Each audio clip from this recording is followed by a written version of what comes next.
मुंशी साहब, पाकिस्तान की तारीख में पहली बार हम देख रहे हैं कि ताकतवर तरीन जो इंसान है पाकिस्तान का, उसको भी हाथ डाला जा रहा है। नैब ने मलिक रियाज को नोटिस भेज दिए और बल्कि ये भी उन्होंने ऐलान किया कि हम दुबई की हुकूमत से रब्ता करेंगे और उसकी गिरफ्तारी का मुतालबा करेंगे। उसके बाद, उस प्रेस रिलीज के बाद मलिक रियाज की तरफ से भी एक ट्वीट आया।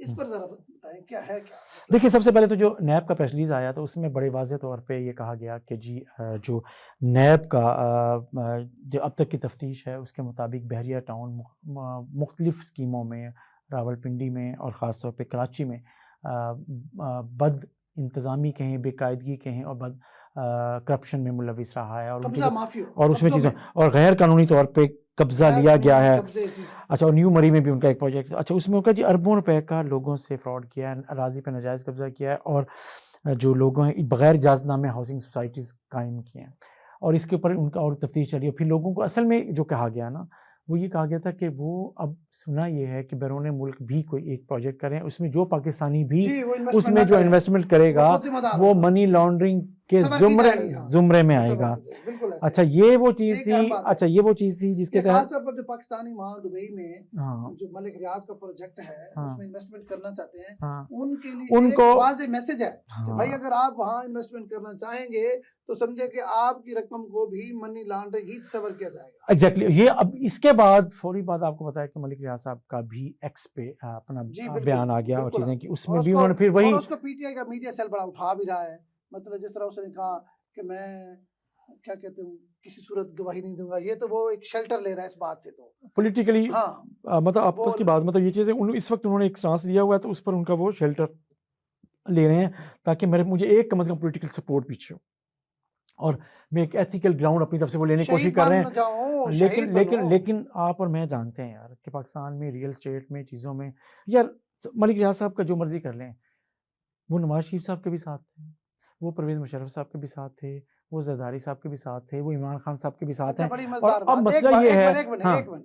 यहाँ बड़ी अहम बात मैं करना हाँ, चाहता हूँ। उसके खिलाफ 2 बंदे मैंने देखे थे। जी, एक खुद इमरान खान साहब थे, हाँ, जिनके अभी भी बहुत सारी वीडियोज़ हामिद मीर के प्रोग्राम में सब जगह बैठे थे और वो ये गिला-शिकवा कर रहा था कि मलिक रियाज एक ऐसा आदमी है पाकिस्तान के हर बंदे को खरीद लेता है। हाँ, मतलब उनका उस वक़्त ये दावा था कि मुझे नहीं खरीद सकता। हाँ। तो फिर वक़्त ने ये साबित किया कि सबसे ज़्यादा सस्ता उसने किसको खरीदा? अ, यार एक यूनिवर्सिटी दे के खरीद लिया, सस्ता ही सो खरीदा ना। एग्ज़ अच्छा, फिर एक निसार अली खान साहब थे। हुँ, निसार अली खान साहब का आज भी मौक़िफ़ उसके खिलाफ ऐसे खड़ा है।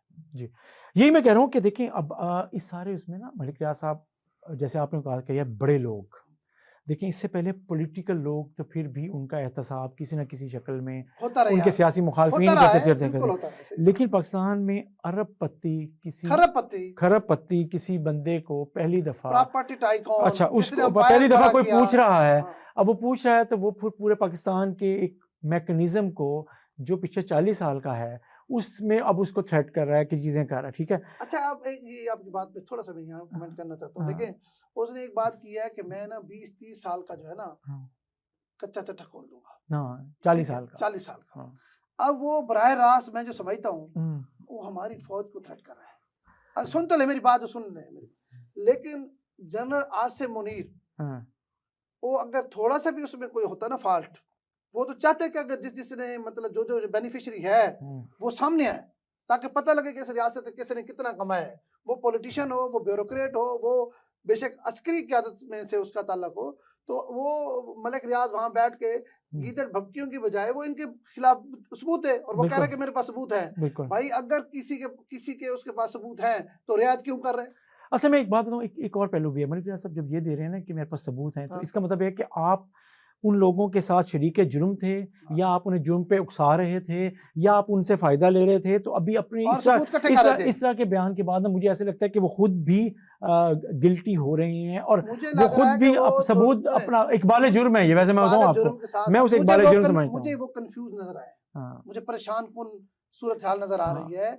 वो अगर होते ना बिल्कुल क्लियर और वो बिल्कुल वो कहते मैं बैठा हूँ, हाँ जी, मैं पेश कर रहा हूँ खुद को, हुँ, मेरा एहतसाब करें, जो हुँ, भी है। हुँ, लेकिन क्योंकि आप देखिए, ये तो बच्चे-बच्चे को पता है हुँ, हुँ, कि वो रियासत पाकिस्तान का सबसे बड़ा बेनिफिशियरी है। बेशक उसने अस्करी टूल यूज़ किया है, उसने ब्यूरोक्रेसी को टूल के तौर पे यूज़ किया है, उसने पॉलिटिशियन को किया है। जो देखिए टीवी पे बैठ के वो कहता रहा है। कि मैं तो अपनी फाइल को व्हील पहिए लगाता हूँ, कहते ही रहा है ना भाई। मैं कह रहा हूँ बहुत से एतराफ़ात हैं उनके, हाँ, लेकिन इस बयान में ना जो है उसमें एक और चीज़ है, वो पाकिस्तान और यूएई के दरमियान जो रियासत की सतह पर एक दूसरे के साथ उनका ताउन है और चीज़ें हैं, उसको भी उन्होंने डैमेज करने की धमकी दी है, चीज़ें दी हैं और वो ये कहा है कि जी देखें मैं वहाँ कर रहा हूँ और वहाँ की अच्छा, जो ये वहाँ जो चीज़ों का सोसाइटी मुझे ने जो लॉन्च किया ना, हाँ, उसका मकसद ये था कि यूएई से वो पनाह ले जी, और जी। पाकिस्तान के जो मतलब यहाँ के जो कानून है हाँ, उनसे किसी तरीके से बच सके। एग्ज़ैक्टली यही है। लेकिन मैं वो आप वाली बात कि पाकिस्तान की तारीख हुँ, में भाई पहली बार ऐसे होने जा रहा है। हाँ, ना नवाज शरीफ में जुर्रत थी, ना हाँ, इमरान खान में जुर्रत थी, ना पीपल पार्टी में जुर्रत थी, ना किसी फौजी क़यादत में जुर्रत थी। ये पहली बार देख रहे हैं कि फौजी क़यादत बिल्कुल बेफ़िक्र है, क्योंकि वो गिल्टी नहीं है। हुँ, हुँ। इनके कोई सबूत उनके पास मौजूद नहीं है।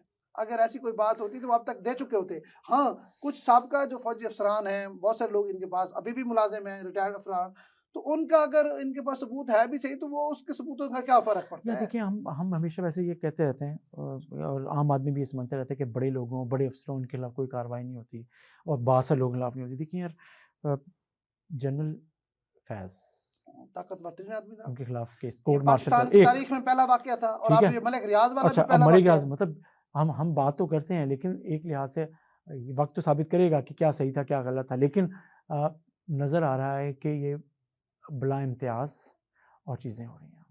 अच्छा चीज़ें हैं और लेकिन अगर ये हो रहा है तो पाकिस्तान के लिए तो अच्छा है कि यार जो लोग भी करप्शन के ज़रिए आगे बढ़े हैं और करप्शन की वजह बने हैं और करप्शन की वजह से उन्होंने अपने पॉलिटिकल मोटिव्स या बिज़नेस मोटिव पूरे किए हैं, वो भी सामने आने चाहिए।